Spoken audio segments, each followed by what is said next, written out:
I'm going to share with you some of the journey and processes that have gone into getting shots like these.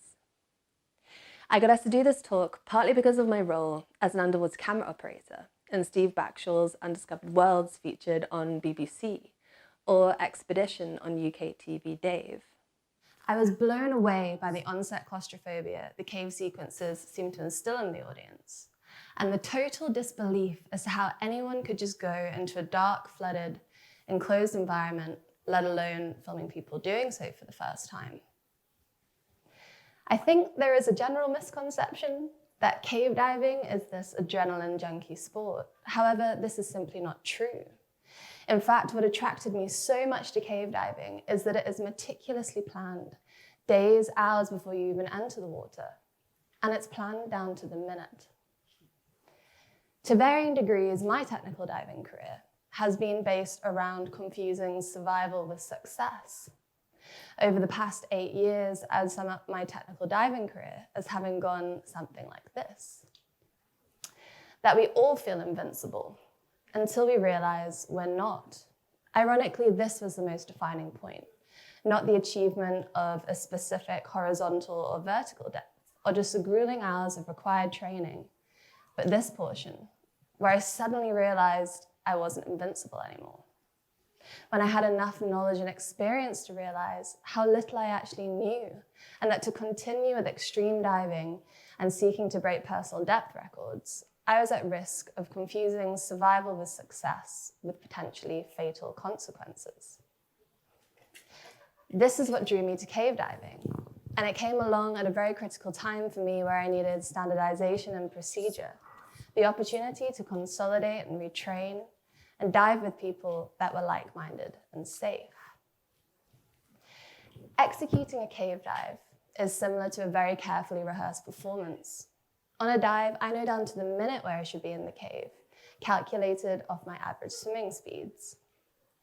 There is redundancy in every single piece of equipment I carry, and gas calculations for myself and my teammates, so that in the event of a catastrophic failure at the furthest point of the dive, where I've lost all my gas, I know there is enough within the team to be able to exit safely. The last thing you want to do is get lost in a cave. So it's crucial you have a constant guideline to the surface at all times. Whether you're exploring or going on a fun dive, you always have this line. When I'm operating a camera in a cave, I have total respect for the environment in which I'm filming. And as a consequence, fear is there in some shape or form. And I'd be lying if I said it wasn't. But so are so many other emotions: excitement, awe, joy, appreciation. And for me, I believe fear comes last in this list because I'm confident it's within my control to eliminate or deal with those risks that amount to rational fear. It's important to recognize this because if you want to achieve anything, you need to put fear in its place. You walk a fine line between a self-fulfilling prophecy with fear because it can lead to panic, which is absolutely the last thing you can afford.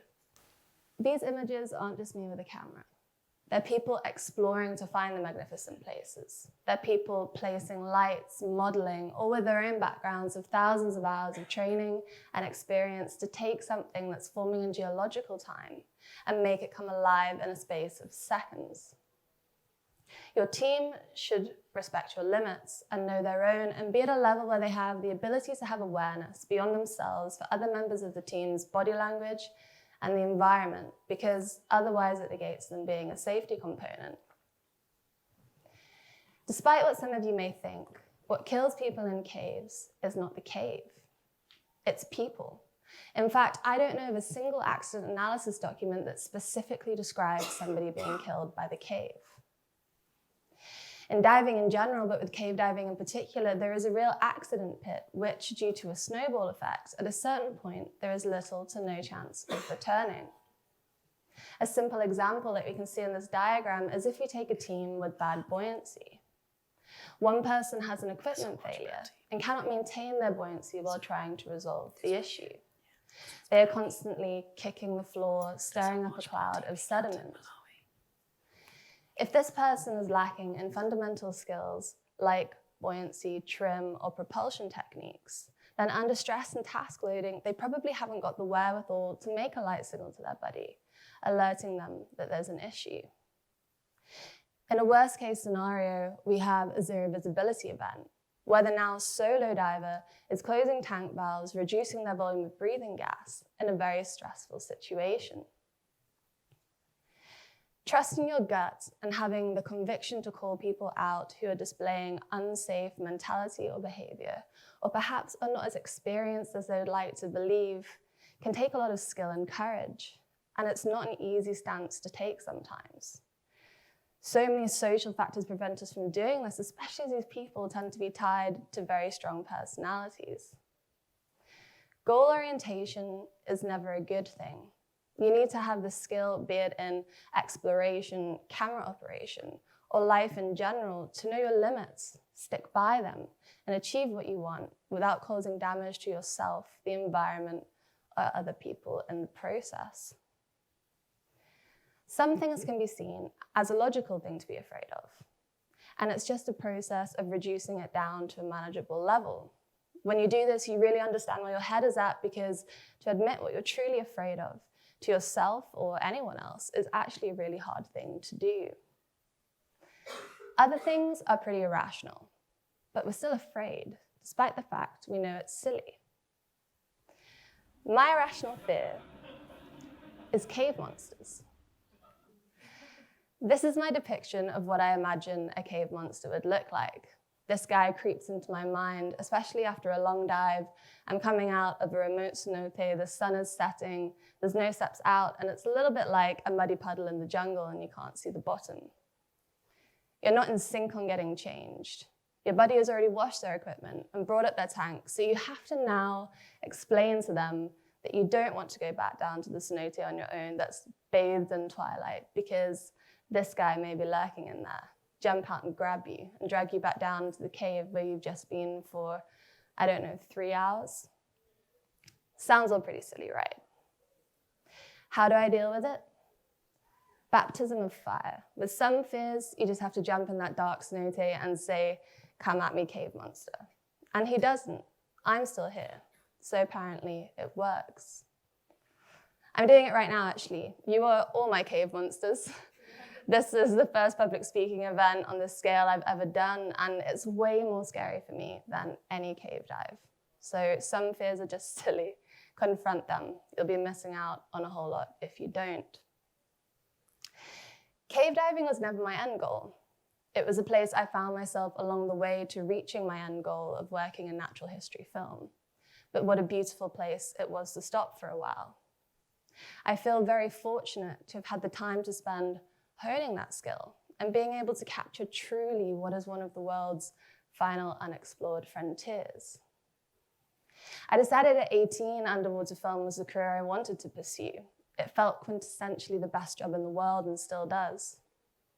When first applying for jobs and looking for internships within the industry, with aims of furthering my career, I literally got laughed at when my reply to, "So Katy, where do you want to go with diving?"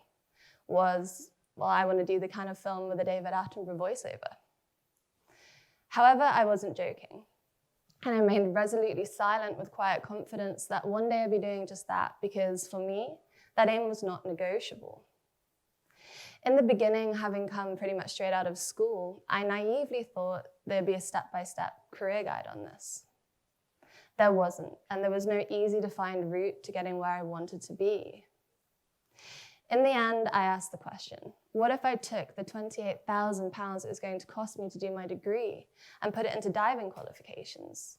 How far could I actually get? Well, I've had to work really hard at building experience and finding a niche to break into the industry. But along the way, I got to see what sub-100 meters in the ocean looks like, make music videos, commercials, come up with creative lighting techniques, new concepts. I've made documentaries on underwater painters, ventured deep into the jungle to find new cenotes, traveled miles into flooded caves, down a well, into a Mayan archaeological site, to name but a few things. And after all that, I'm now traveling around the world doing the kind of film with a David Attenborough voiceover for a living. This success has in turn provided a platform to start a discussion on a wider idea that as a species, I believe we need to heed this lesson. Are we succeeding? Or are we merely just surviving? I realize this is my platform, my global stage, and therefore my responsibility to use this opportunity to spread this message and hopefully bring what I can to raise awareness. During a shoot I was on last month, I was assisting Didier Noirot, who was Jacques Cousteau's camera operator. We were sitting on the boat coming back from a day of diving, and he started telling stories about his time with Jacques. He then said, "I look at you and I feel guilt and sadness. You'll never get to see the world the way I saw it. It was truly beautiful back then." He then went on to describe a world in which the sardine ran in South Africa. In 1999, he was observing a 22-kilometer long shoal, and how today, due to overfishing, it rarely extends beyond 400 meters as a bait ball. In Newfoundland, diving the Labrador Sea, he's seen a rise in temperature from 1 to 3 degrees to between 5 and 8 over the past 8 years. A list of species, some of which he's seen depleted, from the thousands ranging to the tens of thousands in population. And I was sitting there like a child from some kind of post-apocalyptic movie, listening to the elder of the survivors talk about when the grass was green and the sky was blue. I started to think about the masses of bleached coral we were seeing every day on that shoot, how I wasn't blown away by diving in the Maldives, how on a previous shoot I was in Alaska. The lake was 7 degrees hotter than it should have been, and the local scientists weren't even sure if the salmon roe could survive temperatures that warm. They hadn't even lab tested if it was possible, because a rise in temperature like that wasn't even precedented. Meanwhile, my friends in Mexico are coming back with water samples from caves miles into the jungle, showing high levels of chlorine and E. coli bacteria due to the pumping of sewage from hotels in Tulum straight into the cave systems. This is not a movie. This is sad, real, and frankly terrifying. And every single person I know in the natural history filming world has a similar story. The world has changed. Animal behavior is becoming harder and harder for scientists to predict in correlation with an erratic and rapidly heating climate. My generation has been robbed of a natural beauty which we will never get to experience. And I can feel the eyes of a future generation in a far worse position bearing down on us and the decisions we're making right now. I'm passionate about diving, passionate about film, but all of this is secondary because none of these things would exist if it wasn't for this world. I realized once again I was confusing survival with success. Habits that I'd learned in the way I go about day-to-day life are dangerous for this planet. I'm dangerous, and that I needed to start again. I hope I can sow a seed with you all to leave with today, that as a society, we have a responsibility to treat this planet with better respect, and we need to increase our awareness of the effects we're having. That this planet is your true passion too, but we're all in our own way right now, confusing day-to-day survival with the success of our species. Thank you.